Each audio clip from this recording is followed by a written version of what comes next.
intricately crafted systems, right?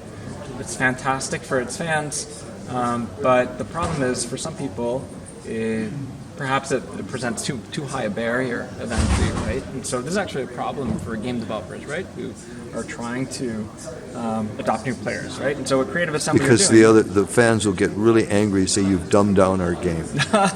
Yes. I wouldn't be surprised if that's part of the initial response. My sense is, the skill ceiling remains, but the ramp is a little bit smoother for new players, right? Yes. And so that's what they're doing. They've got this old, this tutorial character that's been a staple of the series for a long time, but he only appears in tutorials, and so they're thinking, okay, let's use Nvidia ACE to make him more helpful and more fun to interact with. And so today, so look at all the stuff that's happening on the screen. There's a rebel army that's right next to me. I don't know why they spawned as a new player. Today, if I wanted to learn about the game, there's a few things. I could do the tutorial. A lot of people skip those. I could do some research. They also have this encyclopedia in the game. It's extensive. Yes. And so instead of trying to learn through some of these means, you could just try the new advisor, which is designed to be a little bit more interactive. And so I can ask a question like, why has a rebellion broken out? And the way it works is fascinating. There's a bunch of also on-device models, retrieval models that are connected to the game's really, really extensive game data. And so it's extracting the right information depending on the question, and then it's using a language model to generate a response.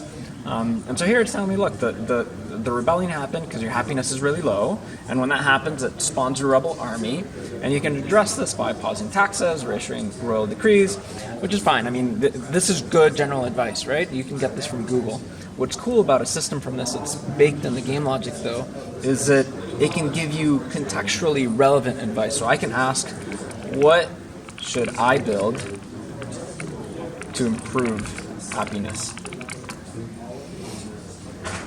And it's going to give me suggestions of what I can actually build. So Senate House or a beer hall, it says, for example. And so I'm here in Kent Min. I'm going to go ahead and check the stuff that I can build. This gives me recruitment. This gives me workforce. This gives me happiness. This is the Senate House, right? And so I'm going to go ahead and I can actually build it. And then maybe one more thing I can show you, in Total War, if you want to go to battle, it's not a quick thing, right? You have to actually travel your army to their location, and that might take some turns, and you have to spend some resources or whatever. And so what you could do is you could use the advisor almost like a war council if you're a new player. Like, okay, can you assess the enemy strength versus my own strength? And so, for example, you might ask, is my army strong enough to defeat the rebels at Uvat-Dua? I'm going to specify because I don't know if there's more rebels elsewhere.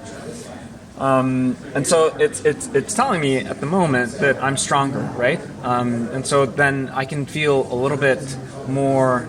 I can feel a little bit more certain that I can go ahead and fight them, for example. And so there's a whole host of things that this advisor is going to be designed to help with.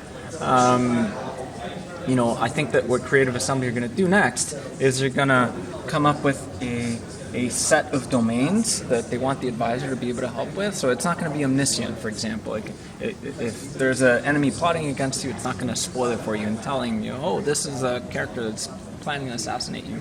Or if there's territory that's covered in the Shroud, for example, it's not going to give you information about that.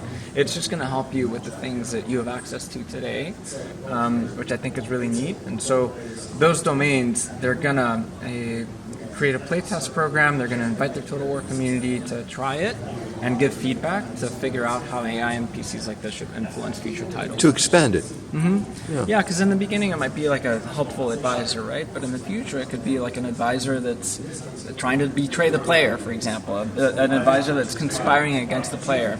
They brought up this really interesting idea where you could have a council of advisors. One of them is helpful. One of them is trying to conspire against you, betrays you, and then it becomes a like a quest of the game, this course of revenge with this advisor that conspired against you 50 turns ago, which would come you. Not necessarily baked into the plot, for example, something that develops as it goes. Yeah, exactly. In other words, you could procedurally generated, essentially. Yeah, exactly. that right. you could trigger. Exactly right. Just from interactions with different AI NPCs. That's kind of what they envision. Well, that's what I was looking for. Yeah. No, exactly. I was hoping it would get to this point. Well, it's starting. It's just starting started. to converge to this. This point, is, yeah, it's just, yeah, this is the beginning.